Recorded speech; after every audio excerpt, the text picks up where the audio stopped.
First and foremost, I'd like to thank the Board of Directors here at Port Huron Sports Hall of Fame for this honor. It truly means the world to me to be included with several people I grew up watching and playing sports with my whole life.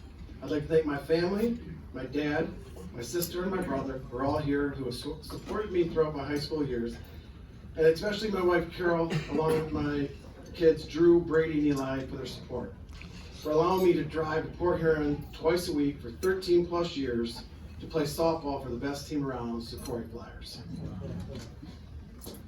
When we talk to our kids and tell stories of when we were their age, at least my age group, there have been certain memes that are created when we were kids, like we played outside until the streets came on, or we came home when we heard that certain whistle from our dad, or you knew where everyone was based on the bikes in the driveways. Well, growing up in Charmwood, these were all true. When I was a young kid, Alex Arceri, Tim Malloy, Eric Johnson, and I would do just that. We played football, basketball, street hockey, wiffle ball, whenever possible until there were no lights in the sky. And when I was in high school, friends changed, but what we did didn't. Brian Schaefer, Mike Mills, Todd Nelson, Bill Smith, Matt Scheffler, Mark DeBell, we did exactly those same things.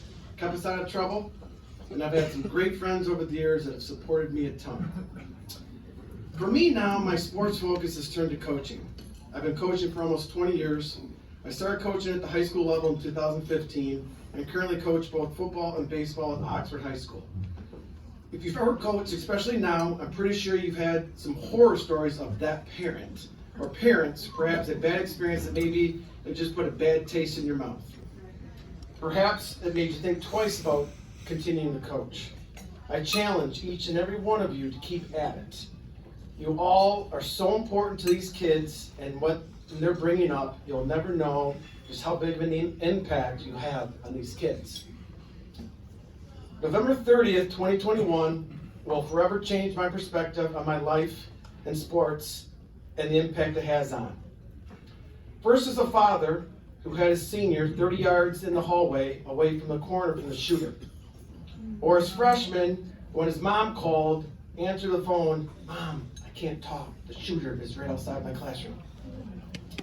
Or as a coach, having my wife get a phone call from a player's mom who I've coached since he was 7 years old in a panic because her son was just shot in the leg. Or watching a family you've coached with, including his boys, just get told their son was just killed.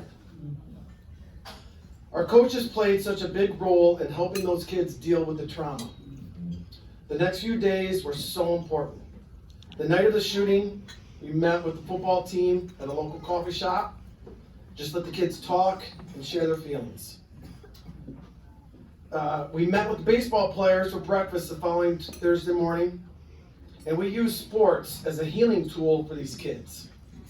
We would get as many kids as we could together as often as possible to practice or just hang out.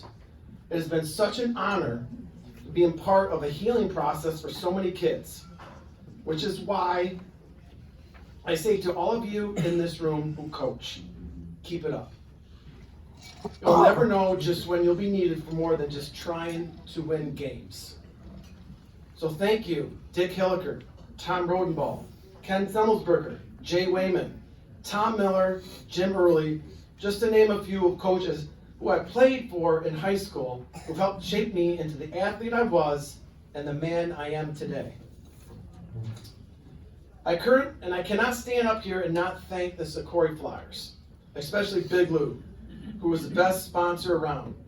Getting to play with the likes of Lou Jr., Brett Mullins, Chris McAuliffe, Ryan Mullins, Ryan Cordy, Roger Beaton, Billy Mosier, Ronnie Cook, Scotty Nichols, just to name a few, was very special to me. I want to thank all of them for their support throughout the 13 plus years of playing with them. People back in Oxford would always tell me how crazy I was for driving to Port Huron just to play softball. They had such a hard time understanding just how special playing for this team was. It was so worth it.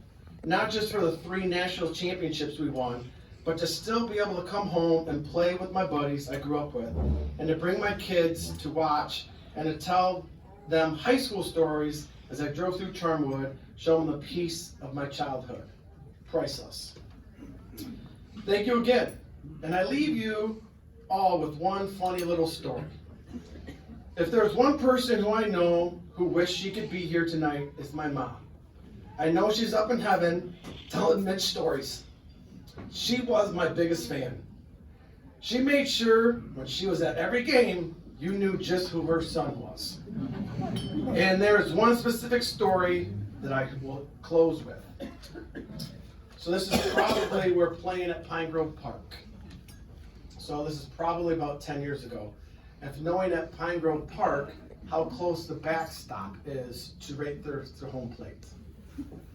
Can't remember who I was playing.